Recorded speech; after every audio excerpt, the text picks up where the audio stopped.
Hey, everybody, we're going to be talking about electric vehicles, and you're going to hear more and more about electric vehicles. There's federal policy essentially coming down that's going to electrify the whole federal fleet. And if you think our state government owns a lot of cars, and we do, you ought to see the federal fleet. It's massive. Casey, I'm not sure how they're going to how they're going to electrify an armored SUV carrying, high-powered officials in Washington, but they should because those cars sit there and idle all the time. Yep. I'll go to Washington and they'll just be sitting there idling with a driver, who's in there staying warm, listening to the radio or whatever. So it does make sense. I mean, do you see that eventually that even armored vehicles are going to be electrified? Oh, yeah. And a lot of those vehicles don't travel very far in between. You're going from the White House to somewhere else or, whatever the case may be, right? So you can stuff a big battery in an SUV. And so I actually think that's a little bit less difficult to electrify. Then my understanding is that the Biden administration is committed to electrifying all the military fleet as well, and some of those. I mean, there's definitely a rationale for that, right? It's dangerous to get gasoline to vehicles on the front lines, but at the same time, if you don't have the ability to recharge, that could be an issue for our men and women in uniform. So that'll, I think, be the bigger challenge. Well, Casey, we've talked about the car market a lot on our show. I'm from a car background. My family owned a car auction, and I was in the car business right after college, worked at Beaudry Ford there at the corner of Piedmont and Ellis, which is now the Georgia State dorms. You didn't live there in the No, Georgia State dorms, did you, when you went to Georgia State? no, I did the commuter thing. I was living in Decatur at the time. Yeah. And then I've had now 5 electric vehicles. So I'll take you through my EVs. I've had, and before I had an EV, I had a natural gas Honda, a '98 Honda Civic with a factory natural gas engine. Didn't run on anything else. And Casey, that's where I learned about range anxiety and a lot of the other things that we talk about on our show. But I had a 2013 Nissan Leaf, a 2015 Nissan Leaf, a 2015 Kia Soul EV that was exclusively running on electricity. The equivalent of it was really the equivalent of the Leaf. And then I got a Volt, a Chevy Volt, and then I have the Volt now. I'm driving it today here at the Capitol, and I also have a little low speed electric vehicle that's down on Tybee Island. I'm letting them use it for 6 months. But it's like, a golf cart really, but it does have a tag. It's fully electric.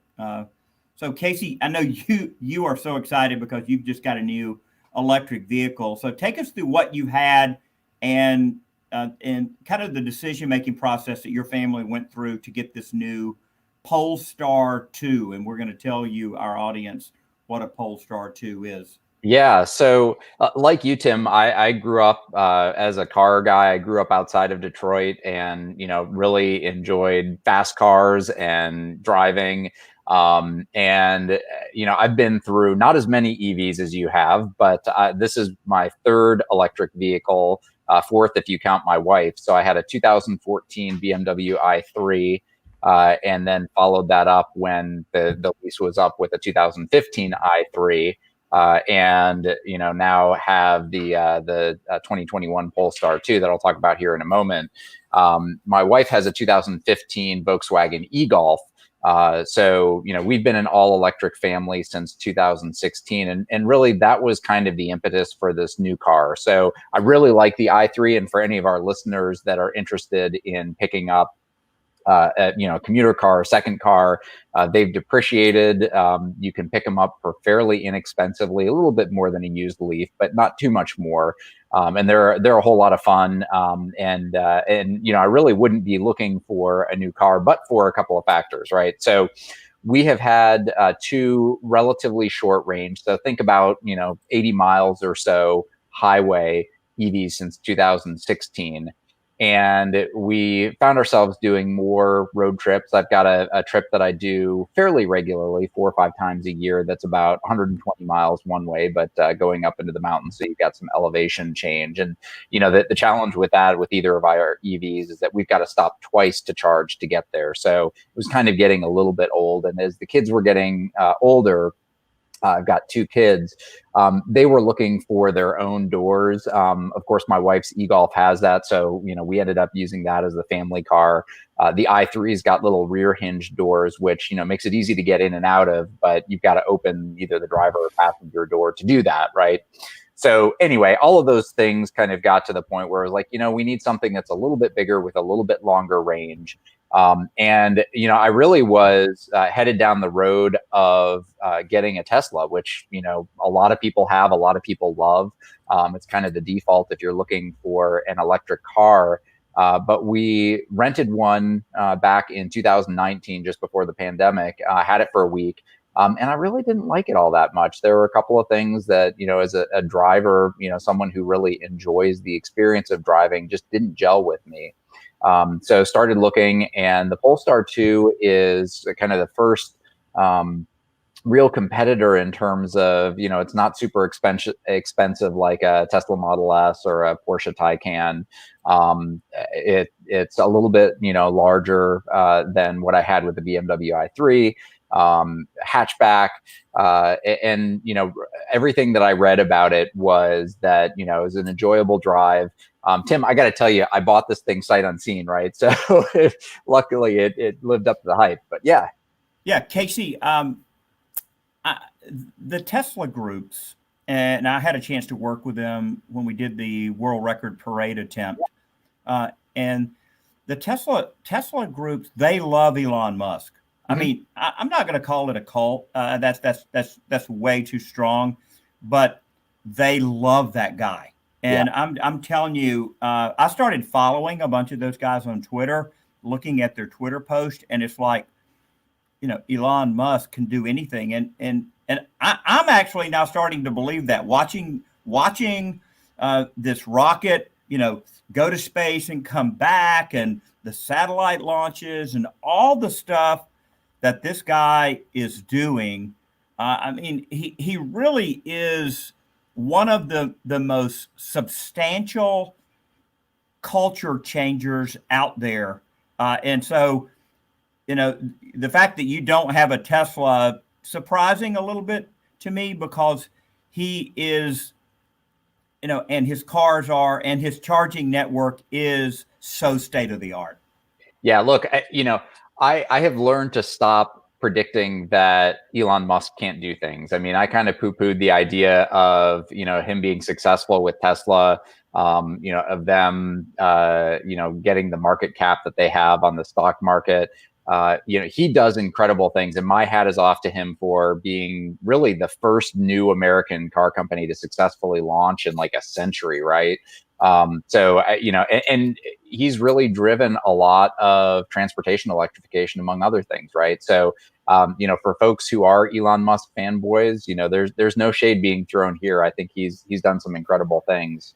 Yeah, Casey, we just got a couple minutes left in this segment, but let's just hit maybe 3 or 4 of the common objections people have about EVs. I want to start. I just want to say they're inconvenient, and I'm okay with that, right? Because it's important to me, one, to lead the way in this, and I have been, for almost a decade now. But it is something where you learn to work around that and plan that, and I think that that is important. But you have to know that you may have to wait, even with a Tesla. You may have to make more stops and wait while you're charging. Casey, what would be an objection that you've heard a lot about?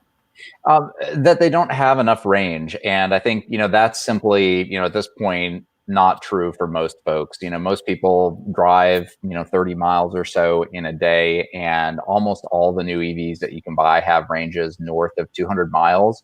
And so, yeah, if you're doing long road trips, which I know you do, Tim, fairly often, but you may have to wait to charge. But for most people, it's plug it in, top it up overnight. You've got plenty of range for the day to day. Yeah, and look, folks, there's no shame in getting a Chevy Volt. I know there's a lot of judgment out here, and canceling in this culture, based on any and everything. But there's nothing wrong with having a Chevy Volt. I had 42 miles, on my car this morning, and about 360 gas miles. It's a gas generator that charges the battery, and that works for me because I don't have a lot of time to sit and wait all day as I'm going to Savannah or going other places in Georgia. So, just dip your toe in the water. I mean, if you've never had an electric car of any sort, start with a Prius. Start with something even without a plug. Nothing wrong with that. Casey, what would be maybe the final objection?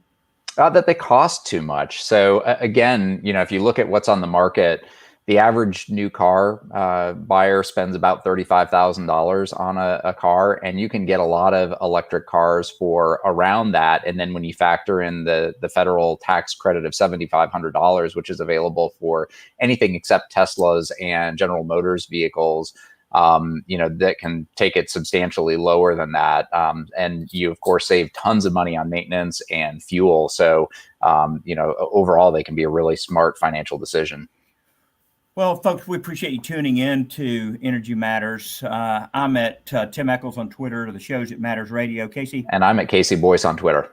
So you can catch all our back episodes at WGAUradio.com or anywhere where you get your podcast. Just search for Energy Matters with Commissioner Eccles.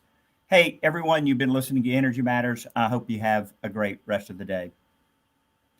Well, Casey, before we sign off with our audience here, and audience will tell you that we actually record our radio show with our phones and our headphones. So I don't really need headphones, nor does Casey, to do this, but we actually use a technology called iRig, and he's recording a soundtrack. I'm recording a soundtrack.